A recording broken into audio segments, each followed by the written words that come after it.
The UFC have been talking about some big spectacle event in Africa for ages now, really. Listen, Is UFC Africa still a strong possibility? 22. 22? Yeah. And if he can beat Izzy and bring that belt back to South Africa, obviously, we'll do an event there.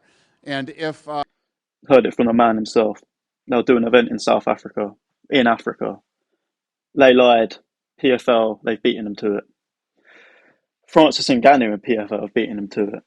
So, Dana's been talking about, since the days of Usman, Adesanya and Ngannou as champions, they've been talking about some big event in South Africa. Obviously, shit's hit the fan for all of them, but with Dreykus as champ, they realistically still can do an event in Africa. They still want to do an event in Africa, but PFL have beaten them to it, funnily enough, actually with a decent card.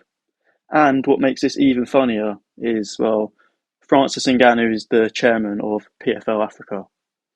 Obviously, he's doing it because, well, he obviously believes in the development of African MMA, but there's got to be a bit of a fuck you to Dana White as well, doesn't there? Like, it sure seems like that. It's a symbolic victory for Ngannou at least, and it's a victory for PFL as they're beating the UFC to new ground.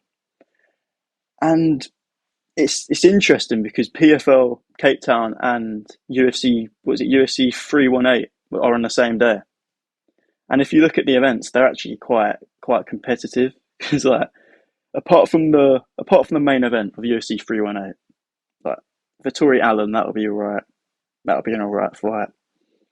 Interested for this fight, how do you Ikram Aliskerov? Yeah, I can't pronounce that. Against Bruno Ferreira, that'll be a good fight. Uh, Maybe Vinicius Oliveira, I want to see him. But apart from that, that's a fight night card. If you take that main event out of it, it's not a pay per view, is it?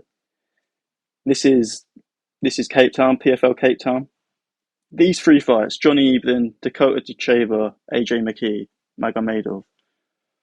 I'm probably more interested in these three fights than I am in every single one of these fights in a UFC pay per view, apart from the main event.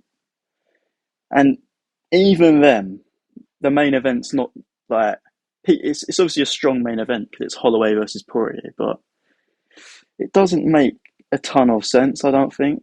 But either way, the cards aren't even on at the same time since this is in Africa. So PFL aren't going to have to directly compete with the UFC for viewers. The fight's on. It's being broadcast on DAZN. They're not. It's not a pay per view, so they're not like competing with the UFC for pay per view money either. So I think they've played quite a smart move here because PFL are clearly prioritizing eyes on the event rather than making money from it, and well, they're definitely going to get eyes on the event. So we've got PFL.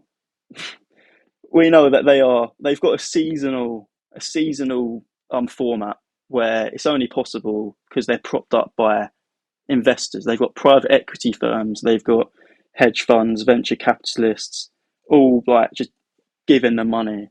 And most notably, Saudi Arabia, the state of Saudi Arabia, have given them $100 million as part of their private investment fund.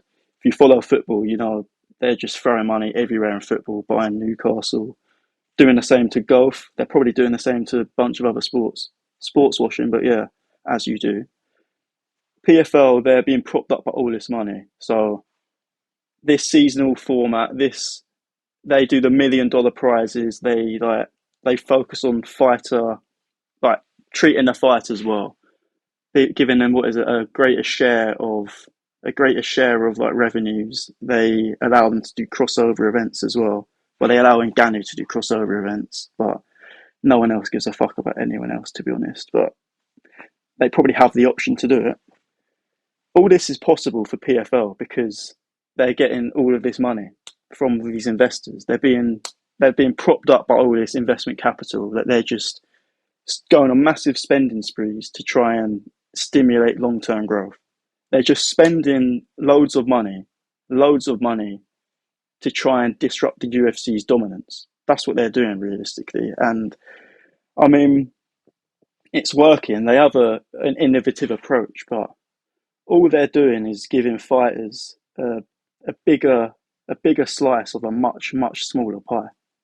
Like the fighters still want to be in the UFC, and like yes, PFL probably can continue to this massive wave of expansion that they're doing.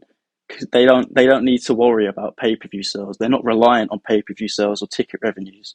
They just all they care about now is investment capital, so they can try and expand. And they can probably with Saudi Arabia, literally Saudi Arabia backing them, they can probably afford to do this game for quite a few years without even worrying about being profitable.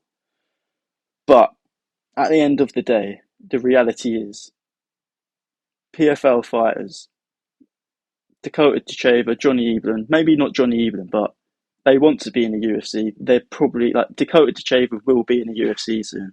She's been openly unhappy with PFL. Like they're finding it hard to get her fights. Paul Hughes, Usman Nurmagomedov, the other big names in PFL, they're just biding their time to go to the UFC. It's the obvious switch that will happen. PFL's approach it's focusing on fighters breaking into the main stage of MMA, but realistically, they are not the main stage of MMA themselves.